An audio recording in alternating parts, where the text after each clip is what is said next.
Place à la santé. Christelle, Oui. avec vous, ce matin, vous faites l'éloge d'une petite baie qui a tout de grande. C'est le cranberry. Oui, absolument. Alors laissez-moi vous présenter la star du jour, la cranberry ou la canneberge. Canneberge. En français, ce sont des petites baies d'Amérique avec un goût très acidulé. On n'en mange pas trop en France, mais on sait que traditionnellement, avec la dinde de Thanksgiving, on en consomme beaucoup aux États-Unis. Alors pourquoi je vous en parle aujourd'hui ? Eh bien parce que des chercheurs canadiens viennent de publier une étude passionnante qui confirme les bienfaits de cette baie. Ils ont donné à des volontaires des compléments alimentaires qui représentent environ 60 grammes de baies fraîches par jour. Et ils ont regardé ce qui se passait au niveau de notre microbiote. Vous savez, notre microbiote intestinal, ce sont ces milliards de bactéries qui se baladent dans notre intestin. Bactéries.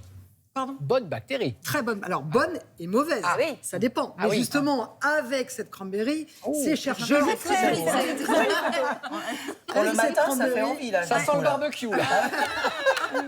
Au bout de 4 jours, eh bien, ces chercheurs se sont aperçus que finalement, les cranberries arrivaient à modifier ce microbiote dans le bon sens, c'est-à-dire à multiplier les bonnes bactéries, à faire en sorte que ces bonnes bactéries prennent plus d'espace. Elles permettent de garder l'étanchéité, en fait, de renforcer la barrière intestinale et surtout de limiter l'inflammation. Donc, pour résumer, les auteurs disent que ces cranberries permettent de limiter les risques associés à la malbouffe. Quand on prend des cranberries et qu'on mange mal, eh bien, ça permet de diminuer l'inflammation, ça permet de diminuer les maladies qui sont associées, comme l'obésité, le diabète et les maladies cardiovasculaires. En fait, ces cranberries agiraient à l'opposé de la malbouffe. Donc, évidemment, tout ça va être Donc on peut manger repris. n'importe quoi. Mais derrière, hop, Non, c'est burger, cranberry, J'étais sûre, j'en étais sûre.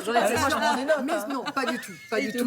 L'idée, c'est de justement en prendre de plus en plus. Oui. en attendant, comment on explique ces résultats et qu'est-ce qu'elles ont, ces petites baies de magique? Quelle couleur ? Rouge. Rouge éclatant. Ah, donc c'est vrai, cette couleur. Rouge éclatant et une teneur exceptionnelle en polyphénol. Ce sont des molécules très antioxydantes. Et là, il y a une teneur exceptionnelle. On n'en trouve pas autant ailleurs. Et puis, il y a aussi des petites fibres. Bref, c'est la recette de la cranberry. C'est ce qui fait que c'est vraiment efficace. Et moi, je croyais que c'était surtout efficace pour les infections urinaires. Voilà. On m'a toujours dit, c'est vrai. Très efficace. Ça a été vérifié. Pour tout ce qui est On le cystite, sait c'est ça, maintenant. Ça permet effectivement de limiter l'infection. En fait, la cranberry, elle agit comment ? Eh bien, elle empêche la principale bactérie qui est responsable de la cystite de s'accrocher aux muqueuses de la vessie. C'est-à-dire que quand vous mangez de la cranberry, eh bien, les Escherichia comme ça, voilà, ça- la petite bactérie, elle n'y arrive Ça pas accroche. et elle part avec les urines. Donc oui, ça fonctionne. Ça fonctionne pas en première intention. Quand vous avez une crise, il faut prendre des antibiotiques. En revanche, En prévention. ça permet surtout de limiter les récidives. L'urologue que j'ai interrogé sur le sujet, le professeur Desgrands-Champs, confirme. Vous divisez par 2 le risque de récidive si vous prenez de la cranberry après le traitement par antibiotiques. Donc c'est hyper important d'en prendre et ça permet de limiter l'utilisation de ces bactéries. Merci Christelle. Donc on sait ce qui reste à En complément faire. alimentaire aussi, ça peut être très Mais en intéressant. complément, comme ça, en tout. On va manger de la canneberge tous les matins maintenant. Très bien, mais là, Ok. pas tout de suite. Pas là.